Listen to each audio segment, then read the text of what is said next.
Welcome to the Solid Verbal. And now, Dan and Ty. Dan Rubenstein on Thursday, if you recall. Okay. We dubbed college football week 4 as sock 'em in the mouth Saturday. And the reason for that was we were all expecting that some of the more prominent teams might face a different kind of test. True. Get punched in the mouth in a different sort of way. We didn't really get upsets in week 4, but we did sort of get that. Did we not? We did see some different tests. I don't think that we were fully equipped and ready for, but now on the flip side of it, as we speak to the Verballerhood here at midnight Eastern time, live on the YouTube channel and to the millions upon millions listening on demand at home, I think we got a little bit of sock 'em in the mouth Saturday, did we not? I think so. I mean, how is Utah going to respond when it's Will Hammond time? And the answer is not great. The answer was Utah struggled with Will Hammond. It was a good game until Big Bill came in. Big Bill Hammond came in and was succeeding downfield. So that kind of counts. Obviously, there's a ton of games. There are unexpected results, not huge upsets at the top, mainly because Clemson is unranked at the moment. So we consider that to be a moderate upset, I guess, is how we could phrase that. But no, I think we got a little bit like, I think Michigan State went up early on USC and then USC just bounced back. That game is happening as we speak because it is the middle of the night as we are streaming this live and recording this. But no, I think in various capacities, like Florida's defense once again came to play. Sure. We can't question Florida's ability to get up and make plays on defense and try to do its part to win football games against quality teams. That's not the problem. So there is something sock-a-me. Is that a word? That's close to another word that I don't love. No, sure. About Florida's defense. That, you know, that was a game against Miami because of the defense. So yeah, we can look across this great land and this great sport and say, like, how did a specific element or beginning or first half or first 3 quarters of a game make a team respond? And I think that's interesting. Well, look, on today's episode, we're going to go through all the big games and storylines like we usually do on the live stream. Yeah. We're also going to have the usual stuff like reverbs. I cut the reverbs earlier, got a great batch here. We're going to go through your dude alerts as well. But tonight we're going to do something a little bit different. And that is back half of the show, we're going to take some live questions. We figure the people who are up late and fully plugged into college football and still unable to unwind enough to go to sleep, if you're watching us now, this is for you. Get those questions in now. We'll pick out a few of our favorites here towards the back half of the episode and answer. Do we have somebody collecting, curating, or are we just doing this on the fly? You're curating. I'm curating. Yeah, we're going to try to do. I got like 8 screens going here. I got buttons. I got sounds. I got to deal with you and the games and people yelling at me because I predicted Illinois or because I predicted a potential loss for BYU. All these things. Yes, I was wrong again. That's the way this works. But we are happy to be here. Yes.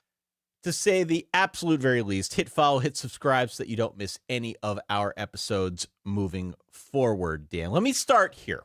Please. And I ask the same of the people who are watching live or for the people who are listening on demand.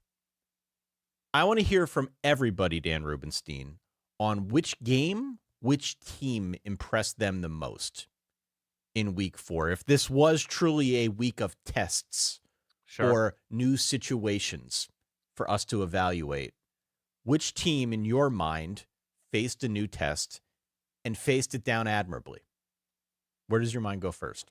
North Texas scored 3 points against Army last year, right? Did they win in overtime? You're leading this off with the mean green of North Texas? Ty, I'm keeping you on your toes, brother. Okay. There's no reason. Okay. Where does my mind go first in terms of how somebody responded or how somebody jumped up and jumped out and made noise, something like that? That's what you're asking me? Yes? Yeah. I kind of think Texas Tech. Me too. I'm glad you said Texas Tech. I feel the same. Okay. So my general thought going into the season about Texas Tech was they're going to be good. I'm not sure how good. I'm not sure how much of my emotion I'm willing to invest in a team that is actively investing in their team in a way that is new for them. And there's so much new to go along with some a lot proven as well. Going to Utah, I think, is difficult for basically everybody. Utah has been running the ball really well, has been playing good defense. And there was something about Texas Tech in the mistakes they were making, obviously, in the way that Utah wasn't able to move the ball all that consistently on offense. And then dealing with a quarterback injury and ineffectiveness from the passing game. And then to finish after 3 tight physical quarters, the way that they did downfield fearlessly with a second-year quarterback coming in cold, again, in Rice Eccles. Yeah. There was something about Texas Tech's performance in a really, frenzied environment with, I think, what Big Noon was in Salt Lake, that they answered the bell in a very big, impressive way to me. And so that specific win, coupled with, I think, what TCU was able to do today, Yeah. and they don't play each other, I don't believe, during the regular season. And then how ASU finished against Baylor in an absolutely losable spot. There was a lot not fully answered, but I love the data we got from the Big 12 today. Yeah, I agree on the Texas Tech front. I mean, why don't we start there since this was one of the games? There were 3 games in week 4 between ranked teams, and this was one of them. We previewed this sort of in advance on Tuesday, did a little bit of a deeper dive, but Tech ended up winning this one 34-10, but it was a 13-10 game with about 10 minutes left. And it was at that point that Texas Tech ripped off 21 unanswered. They ended up winning this one going away. To your point, there were 2 elements of the way that Texas Tech won this game that really impressed me. The first, obviously, was Will Hammond. Okay, yeah. Will Hammond is the backup quarterback. He comes in after Baron Morton bonks his head on the field. He is absolute money. I think he started 7 for 7. Yep. Gus Johnson at one point on the broadcast called him Johnny Unitas, which maybe not want to go that far, but I don't think it's wrong to draw a loose comparison to Will Howard. Right. With the way that they used him in this football game. They put him on the run a little bit. He obviously was very, very accurate. We've seen elements of that. I saw that full well in the national championship game, what Will Howard, the best of Will Howard, could do. So Will Hammond stepping in, as you said, on the road, Rice Eccles, big spot, game on the line, the way that he stepped up in that moment, if you're a Tech fan, you're thrilled because quarterback depth right now around college football is hard to come by. Right. So whether it's Morton, whether it's Hammond moving forward. By the way, are we going to go Bill Hammond? Are we going to do the Will to Bill conversion? I mean, there's something to play with the word ham in there as well. All right, we'll workshop that on the slide. But regardless, him stepping in and doing what he did, I thought was damn impressive. The second thing, and we're not used to talking about this at all with Texas Tech, but let's credit the defensive line. Yeah. Which played really well. Definitely held up its end of the bargain against a Utah offensive line that I think many of us had pegged as one of the better units in the country. No double-digit runs for the Utah. The number 1, I believe, most efficient rushing attack in America heading into this game. Obviously, opponents are not the highest of quality heading into the Texas Tech game, but Utah was doing, for the most part, really, really terrific things on the ground. And Texas Tech absolutely up front, especially the inside of that defensive line, just making a ton of plays. Made an absolute ton of plays, especially up front. But I would say for the majority of this game, it kind of was a defensive battle. And I was trying to think back, like, when was the last time we can honestly say that Texas Tech won a defensive battle? It's been a minute. I can't ever remember, maybe in the history of us doing this show, dating back to 2008, having a conversation like that about Texas Tech. That's just not been their vibe. But they've had good defensive players. They've had star power on defense. But as a collective unit, it's been a minute. We've never really looked to Texas Tech as this team that's going to win a defensive struggle, and they found themselves in one against generally a pretty good defensive team in Utah, and they were the ones that emerged victorious. So I credit them a lot.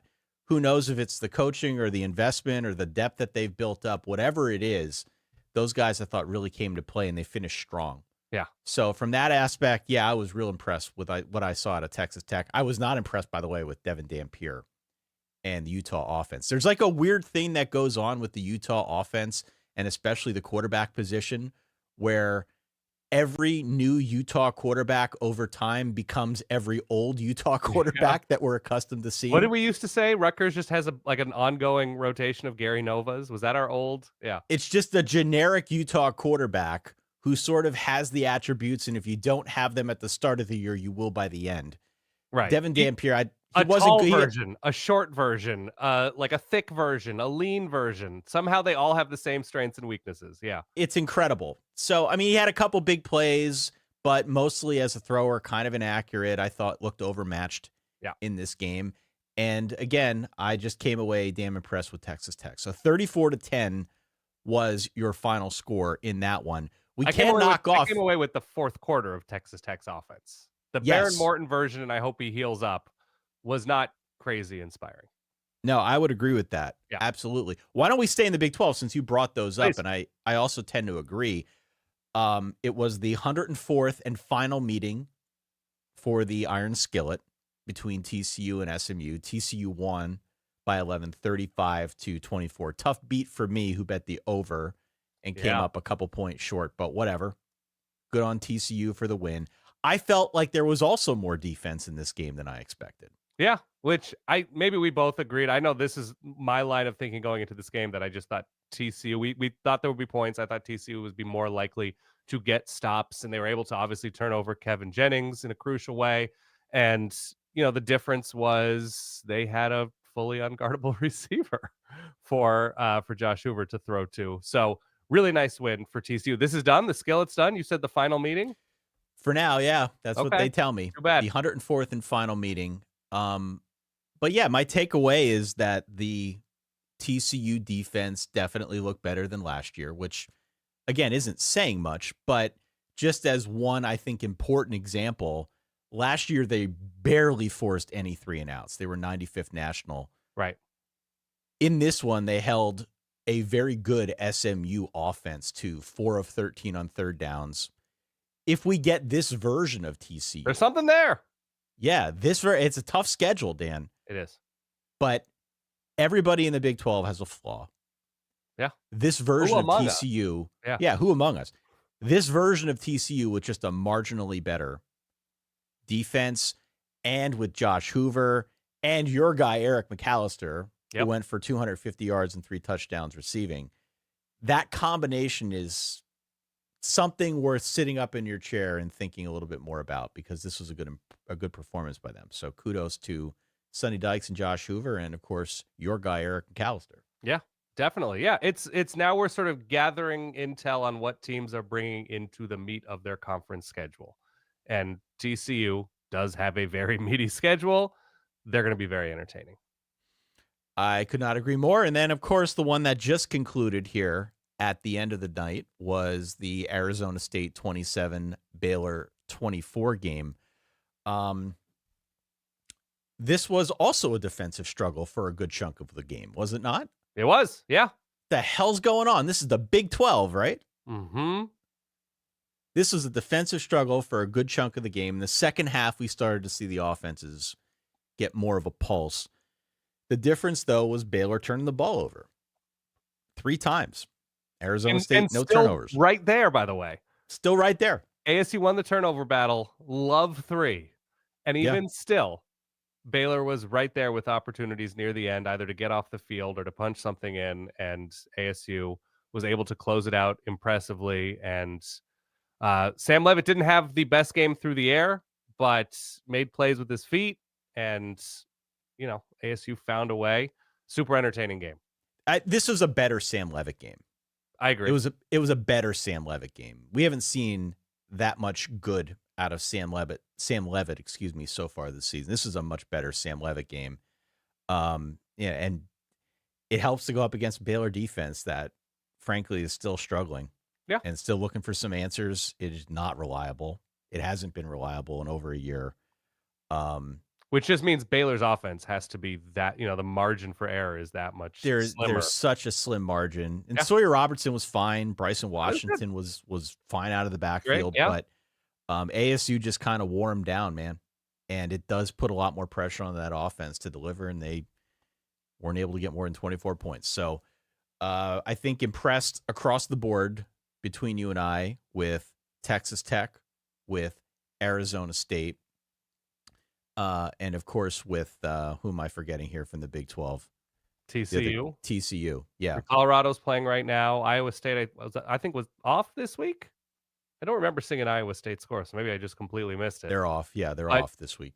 yeah, we've eliminated Kansas State from the contending tier right now. It's still a long season. Teams can figure things out. It doesn't seem like they're going to be one of those teams that figures it out. But yeah, I'm sure I'm leaving off people who are going to threaten, but it should be fascinating.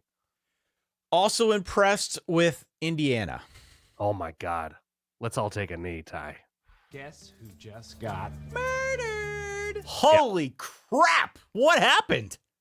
63-10? Yeah. Good hell. So I tried. Like I told you offline, I said, I tried to sit down with you man to man and calmly explain how this is going to go. I obviously didn't say it was going to be a 53-point. Yeah, you victory. didn't have the spread being 53 points. Didn't have that. But I think Illinois is pretty good. But then you see a 9 next to their name. You're just like, it's going to take a lot to convince me of that. And you're quick to point out. I mean, everybody's quick to point out, like, maybe here's what Indiana lost and losing their quarterback and a couple key pieces on either side of the ball.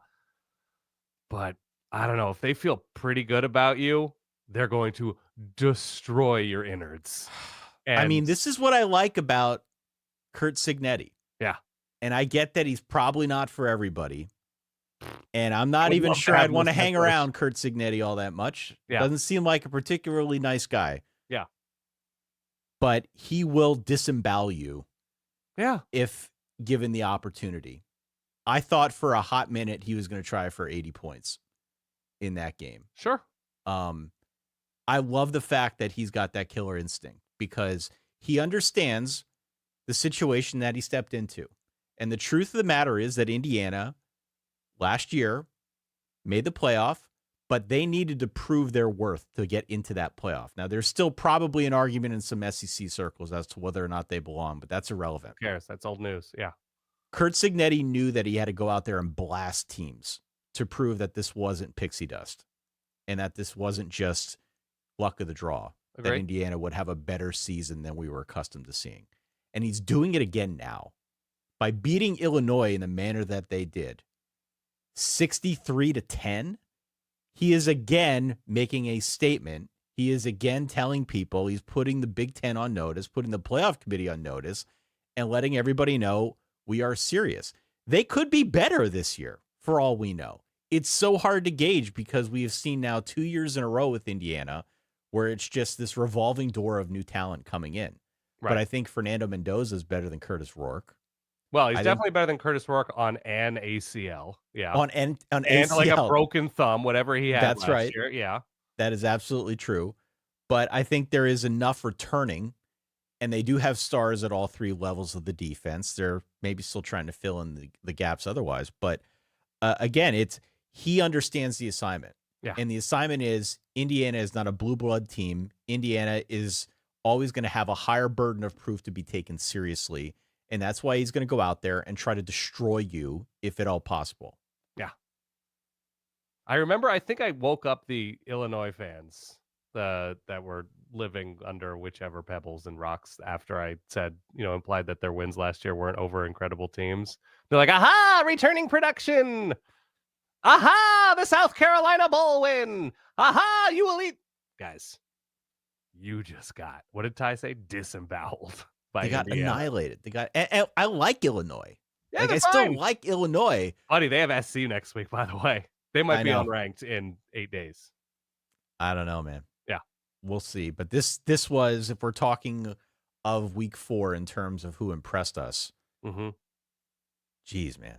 Yeah. 63 points was getting close to that And 70 mark that we like to talk It didn't take about. a long time. It took like No. 2.5 quarters. Between the block punt and the big plays, both through the air and on the ground, the defense just getting the hell off the field quickly. Like, they were just very precise. I looked it up and I am thrilled that, Indiana does too, but Oregon has a bye week before they host Indiana. So that could be a potentially monstrous matchup. Indiana has both Oregon and Penn State on the road. it's a tough schedule, obviously, compared to last season for the Hoosiers, but I don't know. It's tough for everybody else too, it seems. Let's stay in the Big Ten while we're here. Yeah. And let's talk about this Michigan-Nebraska game. Okay. What stood out to you the most in Michigan's 30-27 win on the road in Lincoln? A lot of slop on both sides. What stood out to me the most is probably that Michigan seemed to have a more coherent vision, knowing they weren't going to get a ton through the air from Bryce Underwood, even though they took shots. And there's obviously an internal knowledge that you're not going to be able to lean on receivers and tight ends at this juncture with Bryce Underwood, that your success is going to come on the ground and defense. And they're just like, this is who we are. We're not going to play conservatively, but we're going to lean into who we are. Yeah. Whereas Nebraska seems a lot more disjointed. The offense seems like, hey, man, if Dylan Raiola can figure out his feet and square up to make an interesting throw, there's something there because they can run the ball some. But at the line of scrimmage, what stood out to me was just Michigan was so much better than Nebraska. And we're in how many years in are we of the Matt Rule era? And there's just like the offensive line got overwhelmed. The defensive line got overwhelmed by Michigan on the ground. And even the score was closer than it actually was, especially since Nebraska got a Hail Mary at the end of the first half. But there's just something so arrhythmic about Nebraska's offense against a good team. And that's sort of me putting it nicely. I watched this game and I was like, man, I feel like I want to send Nebraska fans snacks. Like I felt bad that Nebraska fans are losing close. It seems like it's winnable, but the manner in which they lost, there's just a lot of sloppiness and disjointedness from drive to drive. It was a lot of just sympathy, I think, is what stood out to me. Well, and I was super impressed by Michigan on the ground and just the big bodies.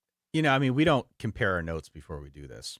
You do your thing, I do mine, and then this is the first that we're hash it talking out through. And I jotted down the same thing, that it was a 3-point game that honestly felt like it wasn't a 3-point game. Yeah. And there might be some Nebraska people out there who disagree with it, but I just felt like the vibe. I was seeing people say that Dylan Raiola was pretty good. I was like, guys, watch other quarterbacks. Watch other good quarterbacks. I just felt like watching this game that Michigan was far and away the better team. And maybe it was because they had more of a sense of self. They had that. Yeah. They had that vision for what they wanted to be. The truth is that Michigan had early opportunities, but their receivers let them down through the air. You know, they had one drop pass, so a beautiful throw from Bryce Underwood to, I think it was Channing Goodwin in the corner of the end zone, which is there, and he couldn't bring it in. And there was another one where it was a wide receiver pass where they had a guy wide open. Correct, and he was underthrown. And he shorted it. Yeah, so like you can see the potential as a thrower from Bryce Underwood, but he's not a finished product by any means. I think he threw for like 105, had a fumble. No, right? They had like a miscue where two guys were going deep in the same exact area down the sideline, and it's very much a work in progress. It's a work in progress. He's very green. You can clearly see the tools. He's going to be good. We can acknowledge that much. I don't think this is a great offense at Michigan, but I think they've got the personnel to be good at doing what they did today. Yeah. If they can play this style football against you, there's a pretty good chance that they're going to win or they're going to be within the number. Yeah. Right. The game plan here was to try and bully Nebraska, which is what they did on both sides of the ball.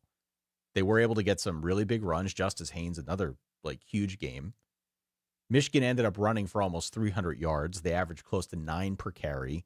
But they weren't getting touched on some of those long runs. No, and this goes back to one of the things we talked about on the preview, where we talked about Nebraska yards allowed before contact. Yeah. Right. I was quick to bring that up about other teams, and it didn't really apply in the way. Oh, that Indiana, I right? could. You're Indiana. You're like, okay, hear me out. Yeah, Indiana is gonna struggle in a very specific. Nope. We're not going there. But in this one, you were right to bring it up because it did come back to bite Nebraska. Matt Rule even brought it up when he talked to our friend Jenny Dell. Yeah. That they couldn't stop the chunk plays on the ground. It was killing them. And then on the flip side, one of the things that I think we could really hang our hat on with respect to Michigan coming into this season was we knew they were going to be good up front, or at least in the front seven, right? Like lost a lot, but still enough back that we felt like they would be pretty formidable. They owned Nebraska's front. Yeah. 7 sacks. They held Nebraska to 2 of 13 on third downs. It's really tough to mount the charge against a team that can bully you like that. It just is dispiriting, to say the least.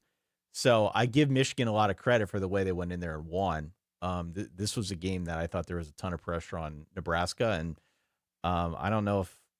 I need to go back and rewatch this one, I think, to fully develop my feelings. Maybe we can talk about that on Tuesday. But for now, I come away feeling the same as you. Like, this wasn't as close as the final score indicates.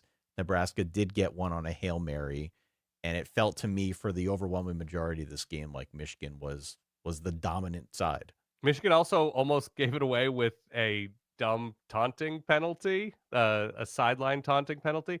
Yeah, and also, like, if you just look forward, Michigan has like 1.5 quality defenses left on their schedule. Like, you got to give a lot of people the benefit of the doubt that it's more than 1.5, and that's Ohio State and USC in my eyes right now.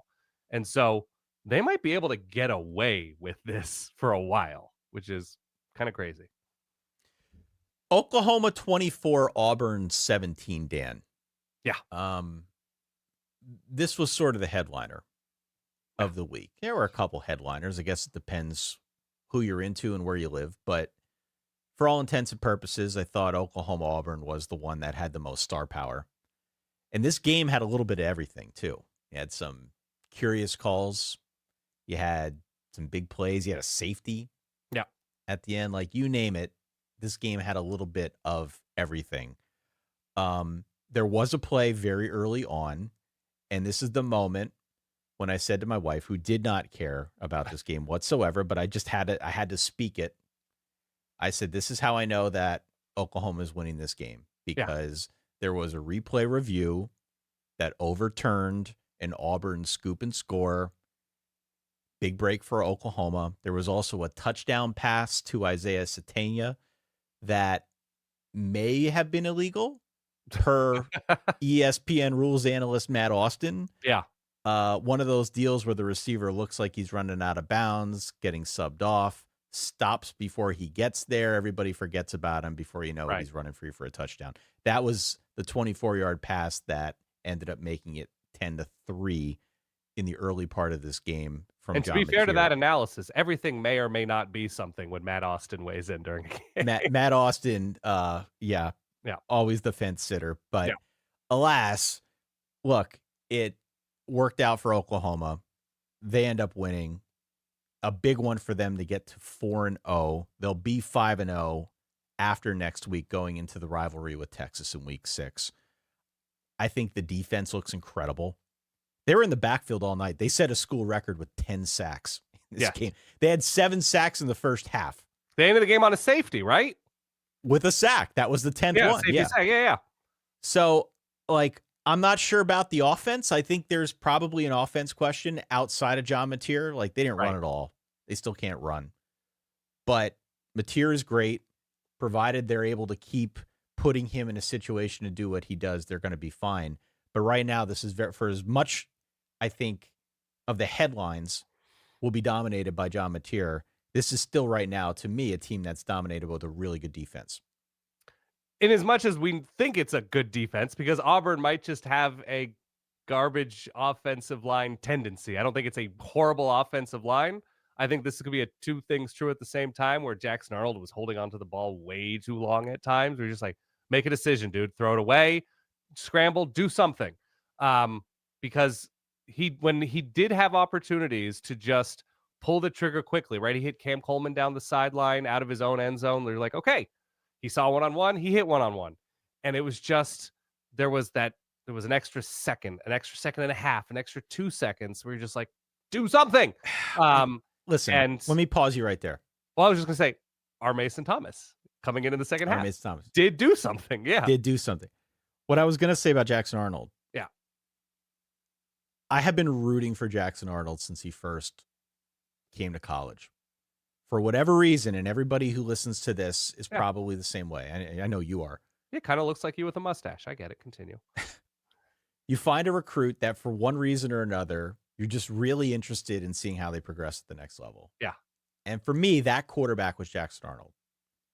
And so when he came up and when he got a couple early reps with Oklahoma, we had Oklahoma people writing in and telling us, seems like he sees the game. He processes it quickly. He can make the throws. He's still green, but it seems like he might be the guy. Yeah. Last year, it didn't work out. He didn't end up being the guy. Mateer is much more the guy. But now Jackson Arnold gets his fresh start at Auburn. As you said at the kind of start of the season, Auburn isn't typically where you go to seek out stability, but Correct. we hope it works for him. I remain unimpressed by Jackson Arnold, and it hurts me to say that.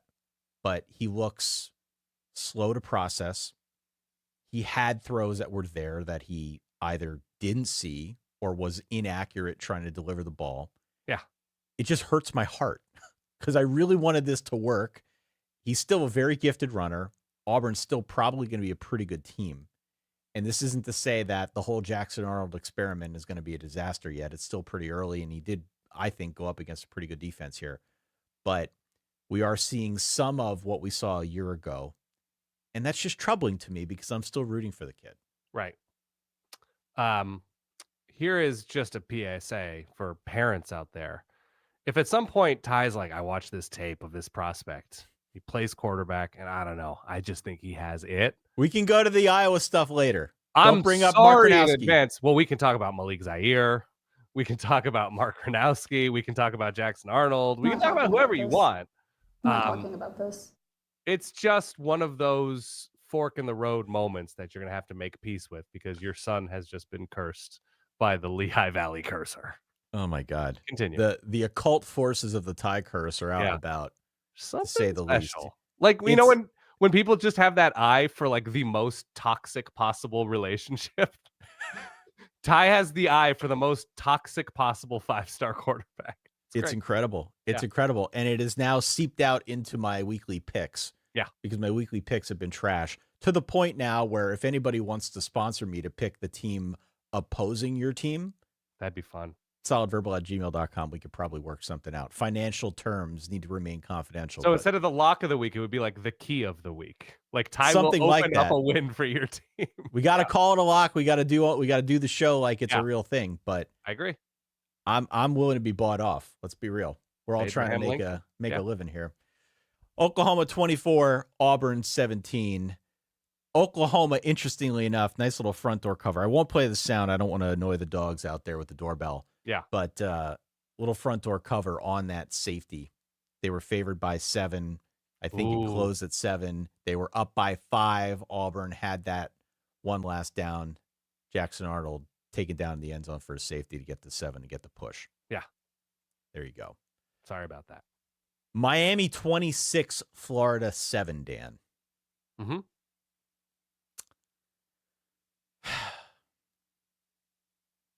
What do we think of this one? Okay, here's what I think about this one. I think Miami's a really good team. I think Miami has really good players. I think because game day was there, right? In the morning time show, Correct. and Pat McAfee got in a Speedo and jumped off of like a 10-meter high dive platform, something, right? I only watched a few minutes, but they did something on Corey Heatherman, and it was like violent, like swarming violence is his like MO. And I love that because it's also the initials of this show. He's like a big SV guy. Yeah. And there was something very fun about watching Miami tonight. Even though they weren't pouring on the points for the majority of this game, they're still playing with that energy in an in-state rivalry type spot on both sides of the ball. And even though it was a sloppy night at times for this offense, the defense is super fun to watch. And again, I talk about sympathy for Nebraska fans, sympathy for Florida fans, in that you watch the Florida offense, and it's very clear that they have good players on this offense. But it's also very clear that, like, okay, what's your plan here for Vernell Brown or Jaden Ball? What's your plan here for DJ Lagway? Like, the line isn't there. What's the plan? The deep threat isn't consistently there. Okay, what's the plan? And like the word back from Gainesville is just like, your guess is as good as mine. And I feel bad because DJ Lagway seems to have all the talent in the world, but with as many bad decisions as he made last week, the worst decision seems to be that he committed to Florida. Like, he could have gone somewhere and be developed and have an offensive coordinator and a system and turned into what he potentially could be. Florida's not that place, and it doesn't seem like it's going to be that place for a little while. One of the interesting, I guess, sides of the whole Florida thing right now is I think back to last year when they put DJ Lagway in as a true freshman. And, of course, Billy Napier was on the hot seat then. This isn't a new thing. He's been on the hot seat for a while. But you put in a true freshman quarterback, and you tend to buy yourself a little bit of grace. You know, you can experience some of those growing pains, and I think people will give you they'll give you a bigger safety net, let's say. Sure. Especially if you can't afford the buyout. Yeah. Especially if you can't afford the buyout. And that's the other side of it here, if you want to be super cynical about it. But it's something that Florida, it was a conscious choice that Florida made. Instead of buying him out, they're going to reinvest in the program. They're going to put better players around Lagway, which I think was a good idea. Sure. Billy Napier's out of excuses at this point, though. And one of the reasons why he's out of excuses is not just because he has the players, but because he remains insistent on calling these offensive plays. And this has been, like, I think, a real source of contention among the Florida people that write in to us week in and week out. But especially in a game like this, that, like, they were there. They were kind of there. This was 13-7. Yeah. And they had a lot of momentum in the third quarter of this football game, and it subsequently vanished the deeper we got into this thing. Miami started to assert its will a little bit more. But, like, I'm thinking throughout the course of this game, watching, as you said, an offense that doesn't seem to have much of a philosophy or a plan or just a vision. I don't know. Yeah. And I'm thinking to myself, could Billy Napier have purchased a little bit more grace for himself by assigning the play calling to somebody else or getting a different offensive coordinator or a different setup, where it's not all on him to do this, and then they can blame somebody else if it doesn't work. For whatever reason, they're still sort of doing the same thing, banging their head against the wall, driving Florida people insane, knowing, as you said, that there's a lot of talent on this offense, but not really knowing what to do with it. It's truly like a where do I put my hands moment. Yeah. With this Florida offense. And it's a bummer. It's a bummer because this one was there. They went 0 for 12 on third downs. Their defense played lights out, I thought, for the majority of this game, but they played lights out all year. They played lights out against all LSU, year. Against USF, you name it. Yeah. And the other thing is, I would add this. Uh-oh. We did see a little bit of Mario mode at the end of this one, didn't we? Miami did tighten up a bit. They pulled away, they did score, but it was very conservative and tight late. Yeah. We saw a little bit of him going into that mode. I got the way, sound on the board at the ready from now until forever. If Miami's defense continues to look as legit as it appears to be, it's kind of a one-game season. It's in 2 weeks against Florida State. Florida State, yeah. Because there's no team on this schedule that seems to have the talent and the speed and the aggression on both sides of the ball. It doesn't mean they're going to go 12-0 or 11-1, but I'd much rather be a Miami guy than a field guy right now. Well, they're lucky, too, because they don't have to play Clemson. Clemson being my preseason number one, my presumed national championship contender, not on the schedule either. So that really works to their favor. You really know how to pick them. You really know how to do it. I'm fearful for what this means for Penn State since they were my national championship pick. But alas, okay, Clemson lost to Syracuse, Dan. They did, and they didn't just lose. It took us like a 6-hour stretch of time because this had to have been the longest game in history, or at least feel that way if you were a Clemson fan, because there was a lengthy weather delay. It just sort of delayed the inevitable, I guess. I don't know. They got picked apart by Steve Angeli before he got hurt. So Angeli and Syracuse were moving the ball way better than you would expect against what I thought would be a better defense. And he goes down in the third quarter with a non-contact injury on his left leg, had to be helped off. Ricky Collins comes in the rest of the way. Wasn't great, but did throw a huge touchdown pass that extended the lead to 20, 34-14, which was kind of the dagger in the second half of this one. But obviously, like, the Syracuse thing is exciting. I'm glad Syracuse got a win. The schedule is harder this year. It was always a question of, are they going to find a way to get back to 6 wins? I think they're going to get to 6 wins. The bigger question, though, is Clemson, man. Are they still a question? Well, no. They're 1-3. The question's different now. Yeah. The question before was, well, are they just playing good teams? Are they going to find a way to get this together? What's taking so long for them to get this together? That was a question before. They're 1-3 now, man. This is the worst start in Dabo Sweeney's career at Clemson. Yeah. And this is after he went to the podium earlier in the week and went on that crazy rant. Yeah. So the question now is not, how is Clemson going to get back to where many of us thought they would go? The question, I think, is more existential now, honestly.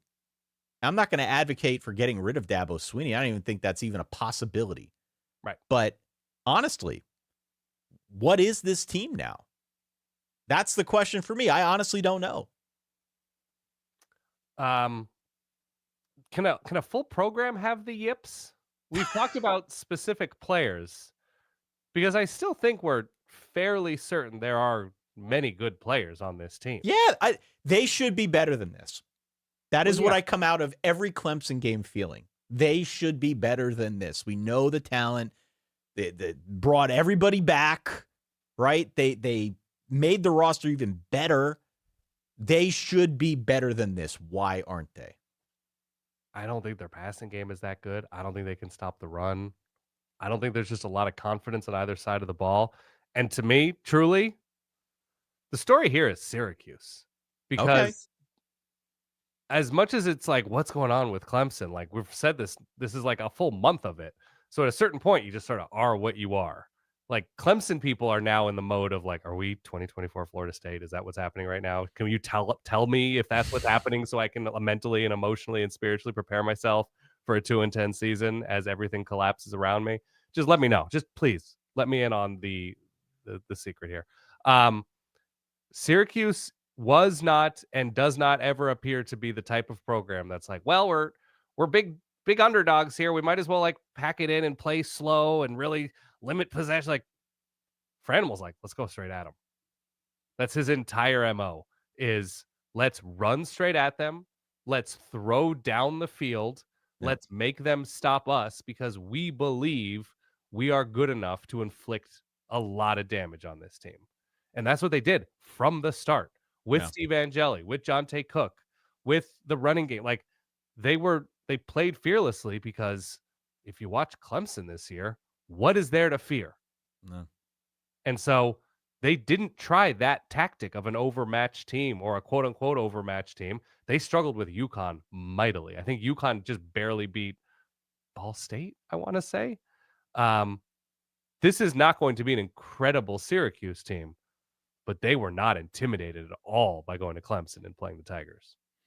And that's coming from the head coach. Yeah. You know, I mean, you will get their hardest effort for 60 minutes, and they might lose by 40, but they might also beat you. Yeah. The way they did Clemson. In Clemson. After a lengthy weather delay when, you know, who knows what happens, right? It's, I think, a real success story for Fran Brown. I got to tell you, I mean, I don't want to see him leave Syracuse, and I don't think he's gonna, if you believe any of his past statements, but right. Indicators are that this is going to be a much more active coaching carousel this year. You at least got to make him say no. Sure. At least got to consider him, make him say no, because he's proven he can attract talent. He's proven he can build a culture quickly. He's proven he can go and beat a school like a Clemson. Again, I don't want to see him leave, but you wouldn't blame any of the major programs for giving a call and saying, hey, Fran, how you feeling up there in Syracuse? He's from the Northeast, though, which is nice. I mean, it doesn't mean he's going to stay in the Northeast. He's from like the Philly area, I want to say. Right. So, yeah, I mean, he's an acquired taste. I happen to have acquired it. So yeah, I'm a fan. But yeah, we'll see how that sort of like fun brashness plays everywhere if he is going to look for something more prestigious in the college football world. I'm having fun with him at Syracuse. Memphis 32, Arkansas 31. This was sort of the big upset of the day. Yeah. Memphis was a 7-point home dog at kickoff. You were pretty interested in this game. Yeah, I called this for Memphis, I believe. You called it for Memphis. I also bet Memphis because I believe in you, Dan. Thank you. And one of the things that I think we have seen in the early going, though not much in this game, is that the Memphis defense was a little bit better than we had seen in recent memory. Yeah, And that was after the beginning, yes. after the beginning. And that's important because this is a team that was pretty much all offense. It's been an infamous half team for the last 5 years or so, but to play a little bit more defense and not drop off too much on offense after a guy like a Seth Hennigan graduates off the program, that's significant. And it's Agree. especially significant in 2025 because whoever is making it from the G5 ranks into that playoff, G6, sir. G6, excuse me. Sort of. I mean, Pac-12 is yeah, continue. But that team at this point feels like it's very much in flux. And so Memphis has just sort of been lurking, and this is a game that they obviously could use to kind of catapult themselves into that conversation. Agree. And I think they did that. I need to go back and watch this one closer, but from what I could gather, Arkansas ran it pretty effectively early, then stopped doing it, and Memphis came back, then started back up and ran to the point where they were trying to go for a game-winning field goal, and then they fumbled it. Yep. Basically for the second straight week, fumbled away an opportunity to win the game, and then Memphis ran out the clock, and that was Correct. the story of this one. Yeah, also that you mentioned the G5, G6, hierarchy at the top. They had an opportunity to play an SEC team and add to their resume, as did Tulane. And Tulane got absolutely picked apart, bones and all, by Trinidad Chambliss. Yeah. And so all of this, and they're playing each other. And Yeah. I think Memphis plays both Tulane and USF. So that's kind of fascinating down the stretch to see how this all unfolds. But yeah, you want that feather. You absolutely want and need that feather if Memphis is going to stay consistent and be in that resume conversation. Looking at their schedule, they've got a monster matchup with Tulane in week 11. Yes. So if all holds right now, and as you said, Tulane didn't do much against Ole Miss, but that doesn't necessarily eliminate any of these teams from contention. That matchup with Memphis is going to be pretty big. So we'll look forward to that. Thankfully, you got a couple weeks before we get to that point, but yeah, definitely one to keep on your radar. Generally speaking, though, if we kind of turn our focus to what else went down in the SEC, I think we covered most of the action. I did plan on playing the crock potting sound. I'm just preparing the meat. That tenderizes it. That tenderizes it in a big way. Yeah. I wanted to play that for the Ole Miss win. You kind of beat me to the punch. But, thank you. 45-10 over Tulane. Yeah, Trinidad Chambliss, who played in place of Austin Simmons, was incredible. Yep. The other big one that went down tonight was Missouri 29, South Carolina 20. Super fun. It was a really fun game. We previewed this one on Thursday. My curiosity was the game plan. Like, what's that going to look like? I was hoping we would see what we did end up seeing tonight, which was find a way to get Bo Prabule a little bit more on the move with his legs.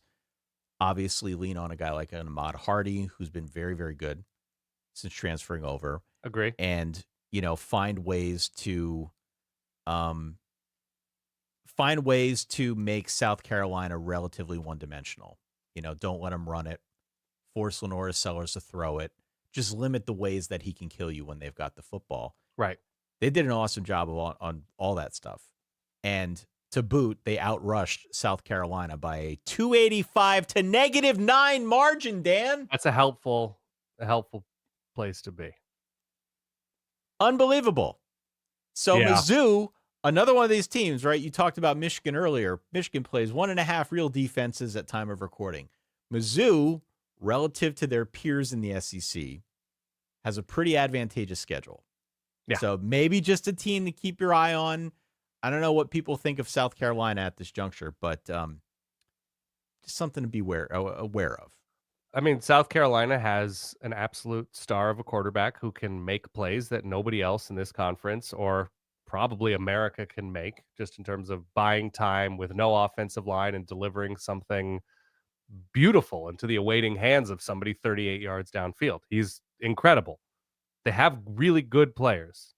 He is not behind a line that can be depended on for anything over the course of 4 quarters, and he cannot do it himself. As much as we like to call him the creator, he is the biggest part of a team that is struggling to play consistent offense and get off the field on defense at times. I don't mind this defense. I think the South Carolina defense can do enough to win games. Bo Burbula is kind of interesting to me. Yeah, man. He's not amazing. No. And I don't think if somebody makes Mizzou one-dimensional and forces a bunch of third and eights and stuff like that, I don't think he's the greatest. But, like, is there a little bit of John Mateer in Bo Burbula or vice versa? There's something there. And I like Mizzou's ability, and I like their schedule moving forward. They're going to win a bunch of games. I like them. Yeah, Bo Burbula looked good.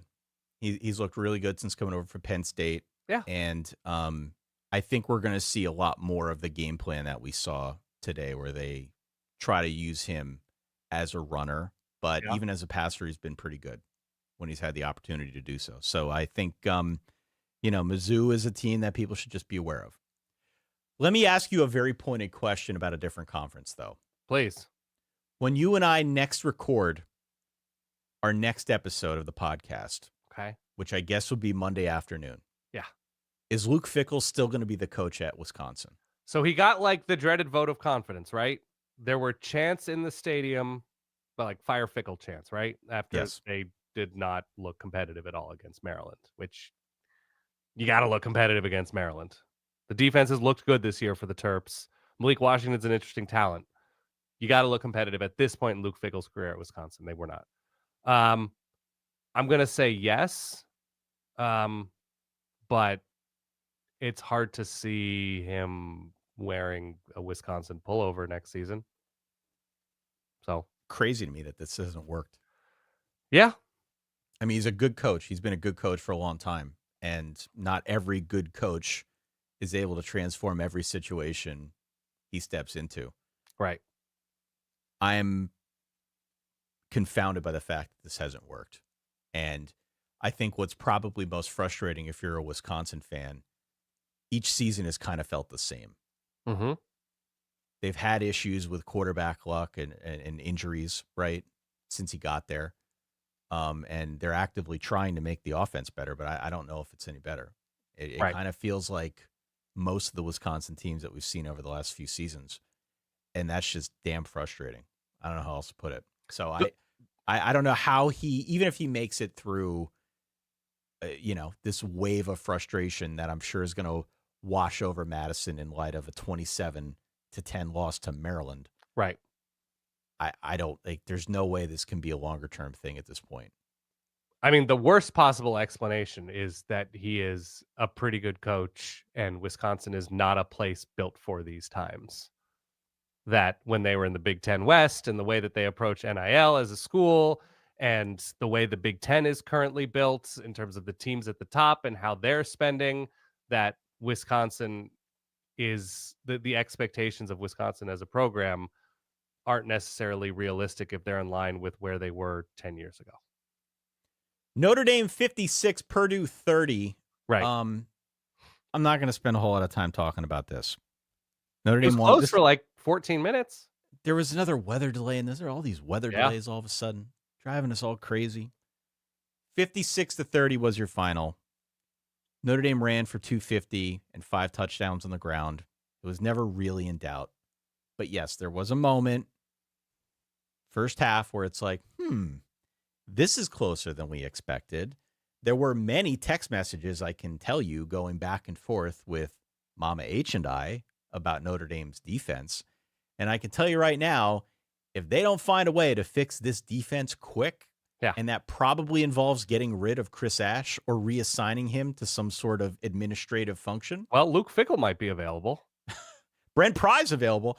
Like, if they don't come up with some better way to use Chris Ash at this stage of the game, this could well be a 4-loss team. You mean like in catering or something? What do you mean a better way to use him? Okay. Whatever. Just don't let him call the defense. Because based on what we're seeing, even though they, got better in the second half, this version of Notre Dame with him calling that defense and whatever they're trying to do, it's a 4-loss team. They're going to lose 2 more games if they keep playing the style of defense. Okay. So put that down, write it in stone, whatever. Hold me to it. But I'm telling you right now, they got to fix that, and they got to do it quick. It wouldn't surprise me if he is not the defensive coordinator the next time we record. Like in 2 days? Yeah. Who would That step would not in? surprise me. Just an assistant? Marcus Freeman could step in. Mike Mickens could step in. They can come up with some other way to run that defense and scheme that defense. It's not to say that he can't have a hand in it, but whatever they're doing right now, we're like a month into this thing, man. What if Ryan Brown is just a fun wild card, Ty, and he's going to be that way all season long? I'm telling you, it's been bad. It's been bad. They got, I guess, a little bit more pressure in this game, but there's still miscommunication issues. They're still, I think, soft up front, softer than we've seen the last couple of years. There's a lot there. I mean, this is an offense that's scoring points. And so to waste that offense because the defense can't get its act together, there's still a lot to play for if you're Notre Dame, but they got to get it together quick. And Fair. again, if they don't make a pretty serious change here quickly, it's a 4-loss team. But listen, he is the defensive coordinator for a team on a current winning streak. There's that. There is that. Speaking of coaching strife, Oklahoma State lost at home to Tulsa on Friday night, 19-12. Yeah. The first time that Tulsa has won in Stillwater since 1951. Not great. Dan Rubenstein. This might be it for Gundy, right? Oh, it is. I think it's gone. 100% is. Yeah. The question is he there on Monday? Yeah. I mean, he's earned, the benefit of like going out on a very respectful turn. He'll be fine in terms of how this all ends. But yeah, they're not going to get rid of him midseason. There's no point. And then, last but not least, of course, there are games that we are not going through. Many of them were blowouts, but the ACC is kind of interesting, man. Got some interesting stuff going on in the ACC. That Duke-NC State game was a ton of fun. A lot of offense. NC State couldn't overcome 4 turnovers, but a good game from C.J. Bailey. No, not a good game for C.J. Bailey. He threw 3 interceptions. He threw 3 interceptions, but also threw for 364 yards. So I'm trying to focus on the positive, Dan. I don't think if somebody stopped him on the street tonight and said, "Do you have a good game?" He'd be like, "Yeah." I don't think that's the answer. Fair enough. Continue. Threw for a lot of yards. Let's leave it there. Sure. 45-34 though. Duke with a nice win, nice little second half rally. Virginia Tech got off the schneid, finally got a win over Wofford. Great. There was this game, though, between UCF and North Carolina. Yeah, I didn't watch it yet, but it seemed entertaining from afar. This game was an absolute mess for North Carolina. Okay. It was so bad. 217 yards. That's all they got against this team?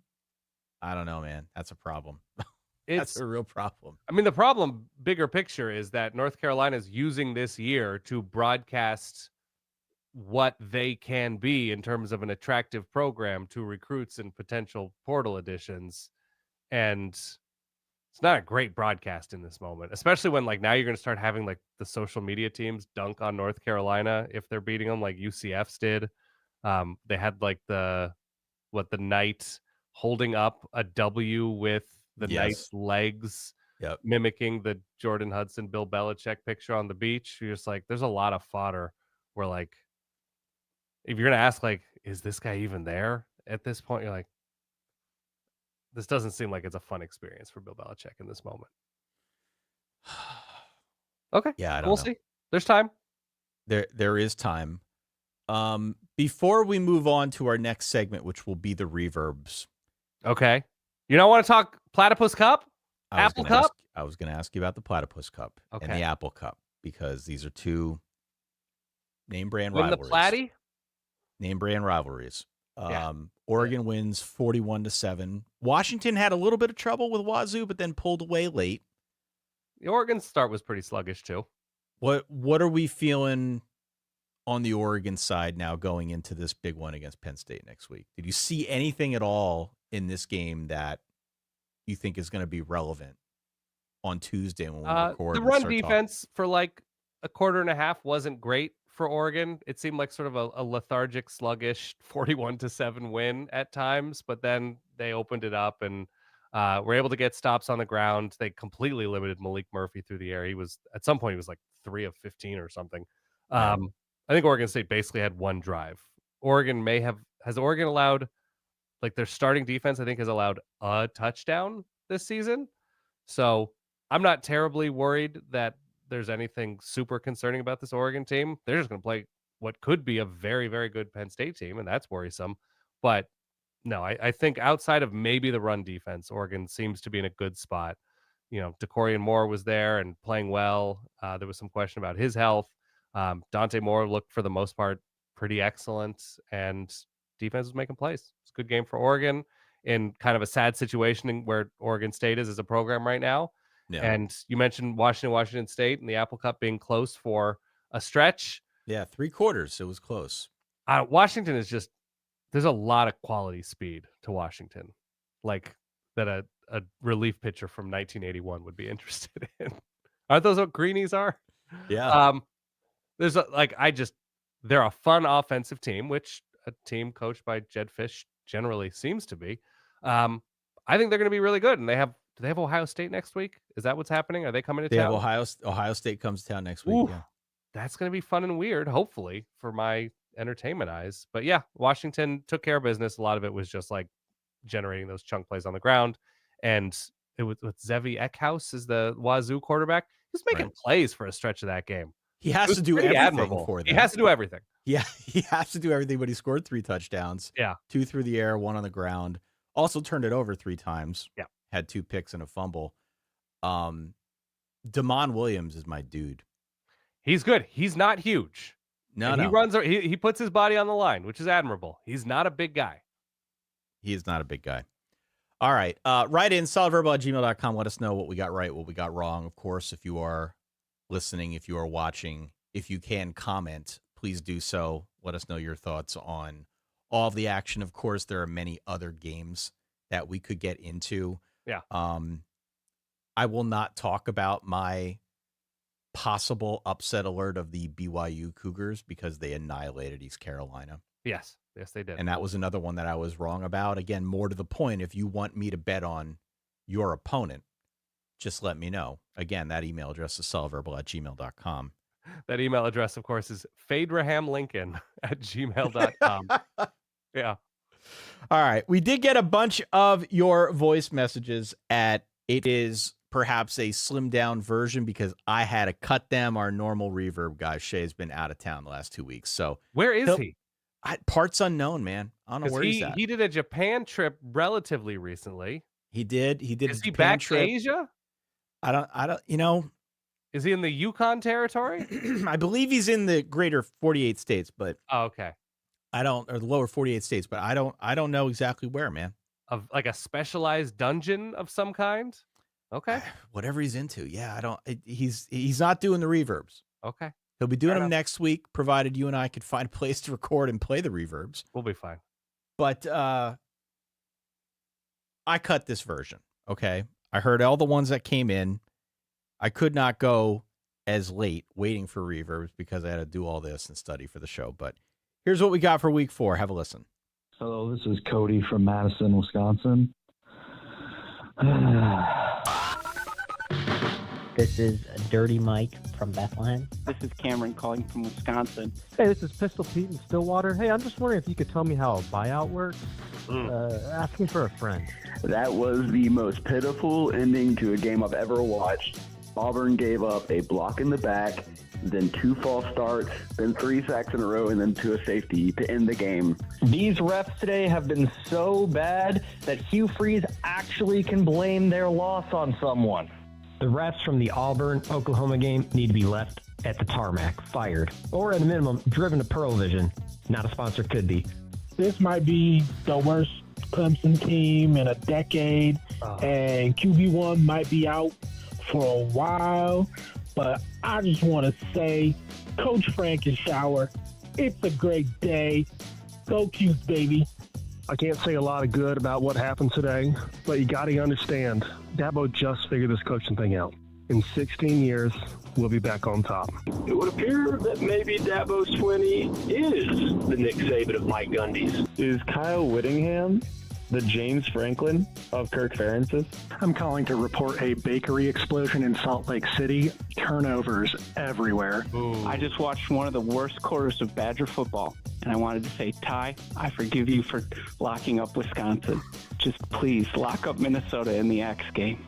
Talk to your kids about 4-0 Maryland. They should make every game for Maryland in September. Dylan Raiola might be cosplaying as Patrick Mahomes, but after that Hail Mary, is it safe to say that Raiola has a little bit of Aaron Rodgers in him? Does Dante Moore have a little bit of Darren Thomas in him? And I have one question for you. Do you believe in the mean green? I'm in a tunnel at Notre Dame Stadium because there's lightning. Chris Ash is a problem. Red alert. Wondering if Chris Ash could get fired during a 3-minute halftime? Look, I'm not saying that Scott Frost is going to continue to win every game that he coaches for UCF. All I'm saying is that you can't prove that he won't. Right now, I'm watching Ty's Indiana Hoosiers put a whooping on Illinois. Watch out, Big Ten. Coach Sig is about to smoke the competition. Rank Vandy, you cowards. Rank Vandy, you cowards. Oh, I like that. If you are interested in voting our Verballer Top 12 poll, you can go on out to verballers.com, sign up for the certified or premium tier. The poll will be posted to our Patreon bright and early on Sunday morning. You got about a day to get that in before you and I record and make it live for the public.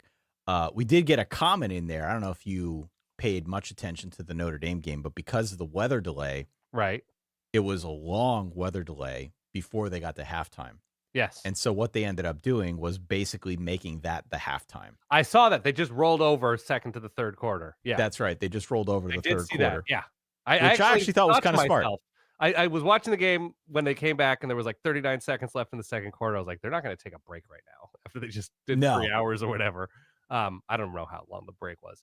But I was very happy to see that they just went second to third. It's good for them. We don't normally take questions on the Saturday Night live stream.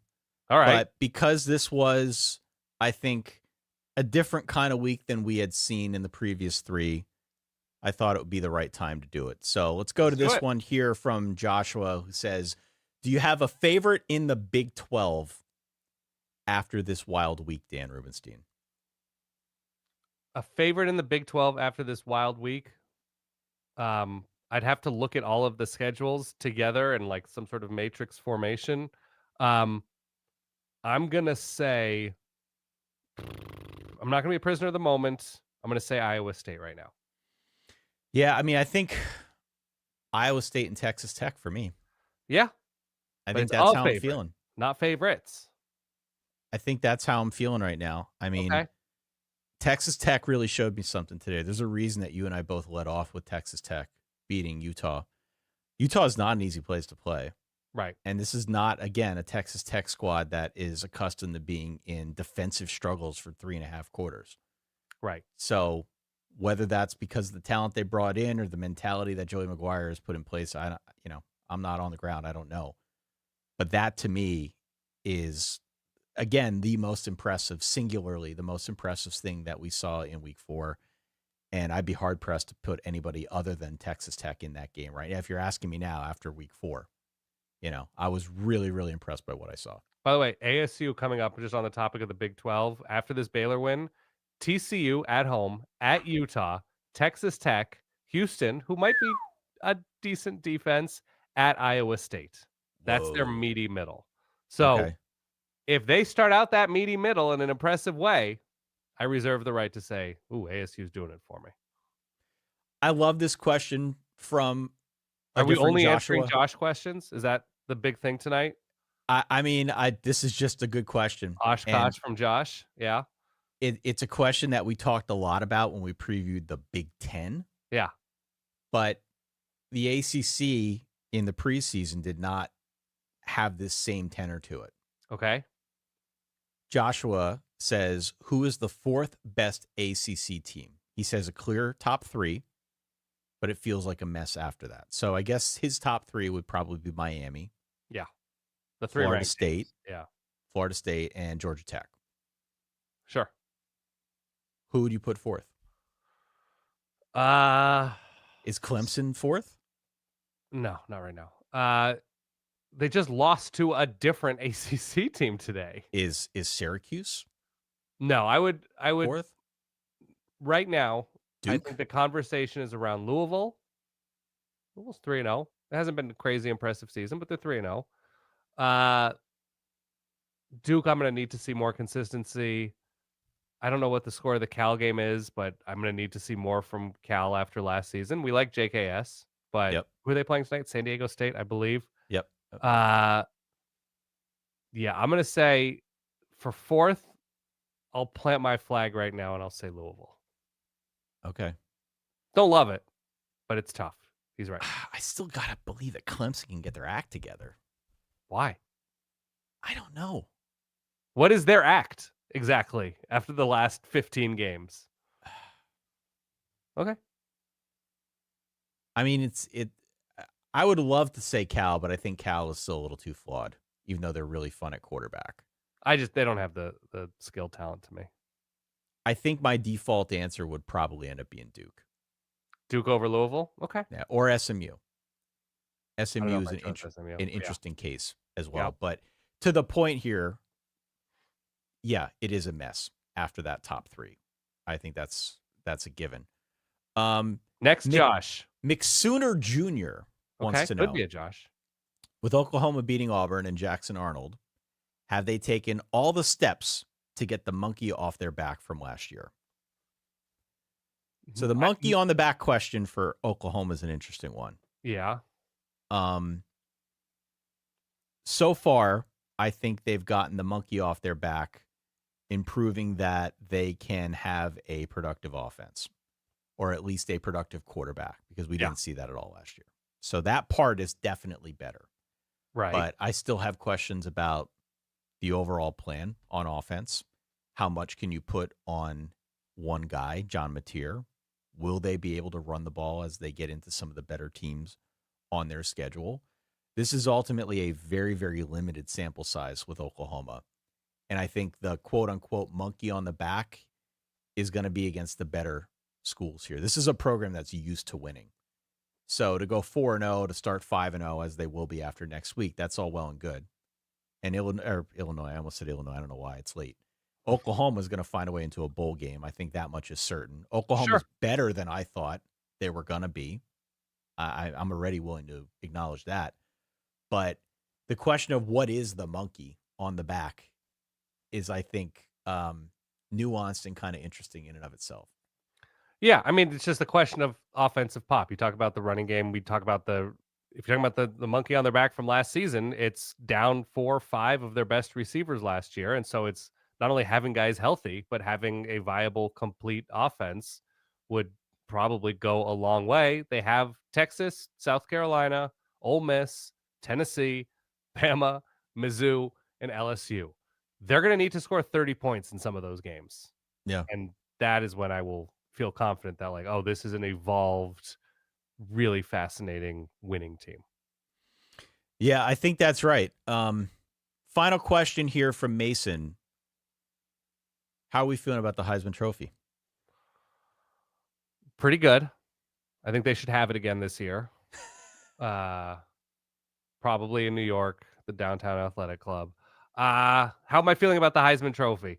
We just haven't seen level of competition that extensively.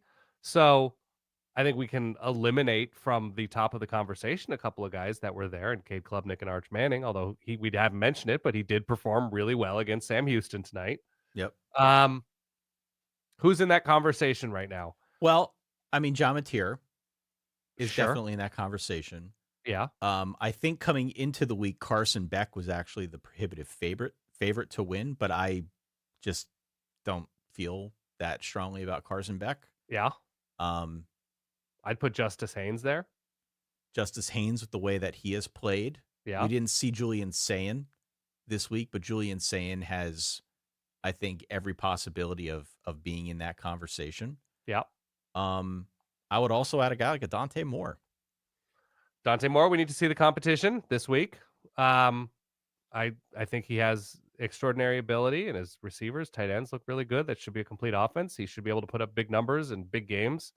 I can tell you who my dark horse is right now. I just said Ahmad Hardy, by the way. I know Ahmad Hardy's a great selection as well. Yeah. My dark horse is Tommy Castellanos from Florida State. He would have a narrative point of view, yeah. He would absolutely have an narrative. Now, I think he hurt his leg in the game today against Kent. It looks like he's going to be fine. Yeah. He'll be back in time for the Miami game, I'm sure. But right now he's at 25-1. The ACC, to the previous point, is a certifiable mess after that top 3 or 4. I mean, it's just a lot of teams that feel the same. And so Florida State, if they're 75% as good as they've looked so far, once they get into some of the meat of their schedule, Tommy Castellanos is going to have every opportunity to show out. And the offense is going to run through him based on what we've seen so far. So they're not that far away at this point with the state of the conference from being one of those teams that, again, we're talking about them as a top 3 team now, but it's not going to take much for them to stay there and get into that ACC title game a couple weeks down the line. If they're there, it's because of him. True. And if they're there because of him, there's a pretty good chance that he's in this conversation. At a minimum, his odds are going to go down. They have to. So that's the name that I'm looking at right now. I don't hate buying low, by the way. Okay. I don't hate buying low with Ty Simpson in this moment. Yeah. I don't hate the idea of looking at favorable numbers for the Bulldozer, Fernando Mendoza.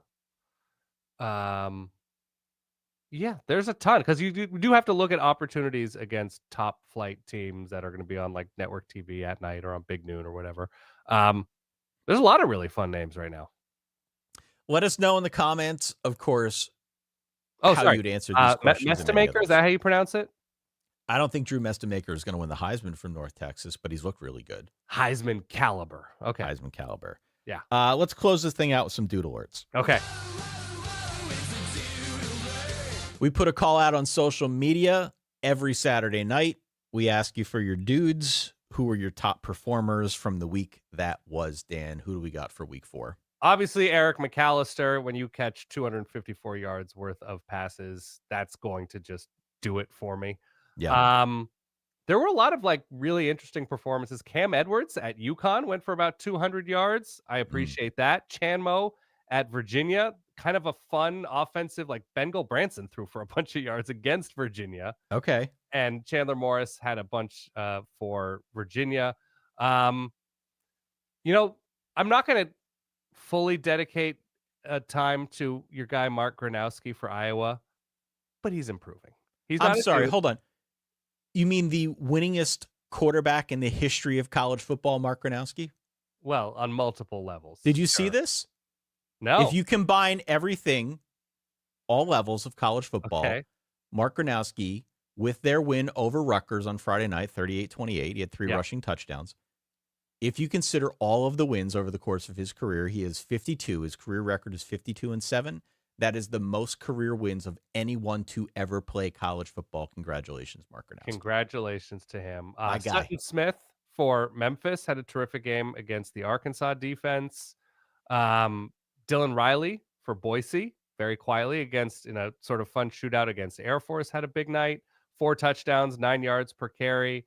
Who else did I really like here? Oh, the receiver from Rutgers, Ian Strong, in a losing effort. That was a fun back and forth. Hold on. Okay. Thank you. We missed that sound. It's back on the board. I'm trying to think of anybody you have. Jeremiah Love had a good game because he had a not so great opponent. Went for like 150 yards, right? Jeremiah Love, Jadarian Price. Yeah, absolutely. Okay. And you mentioned Ahmad Hardy earlier. Ahmad Hardy, I think, is he was ridiculous. He's going to be a perennial dude. But how about Will Hammond, Big Bill H? Big Bill H, man. Yep, absolutely. For Texas Tech, stepped in, performed admirably. Yeah. The big one for me is Eric McAllister, 250 through the air. But yes. Write in again, solidverbal@gmail.com if you've got any dudes that we missed that you think should feel slighted by us not mentioning them. Here you go, late Jeremy in the here comments. into the Jacob night. Rodriguez, linebacker for Texas Tech. 11 Yeah. tackles, sack, forced fumble, and a pick, and a fumble recovery. He was That's everywhere, dude. man. He was everywhere. Yes. A lot of great performances in week 4. Please do let us know who we missed. I'm sure there are many that we missed. Of course, wherever it is you are listening or watching, if you want to drop us a comment, that helps. It obviously helps us keep in tune with what's going on in the Verballerhood and what you guys think and feel about what we just saw in the world of college football. Check us out at verballers.com if you want to further support what Dan and I do. Again, the Verballer Top 12 poll in advance of week 5 will be posted bright and early on Sunday morning if you're a certified or premium member. I would also remind people that the plan for next week is that you and I are going to try and do this show from parts unknown in State College, Pennsylvania, after the Penn State-Oregon game. Yes. So we've got a way into the stadium. We're going to make sure that we're primed and ready to go to talk about all things college football at this hour. Yeah. Next week. But the setting's going to look a little bit different. We'll be in the same spot. If there are any changes for whatever reason to the schedule, we'll make sure we let you know. But at time of recording here, the plan is to go off without a hitch and do the normal thing on a Saturday night. Truly, my favorite part of the season. Anytime I get to be at college football. It's the best. Yes. Yes.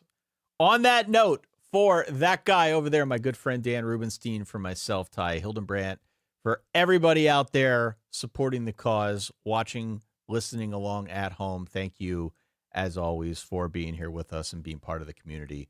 We'll catch you all on Tuesday. In the meantime, stay solid. Peace.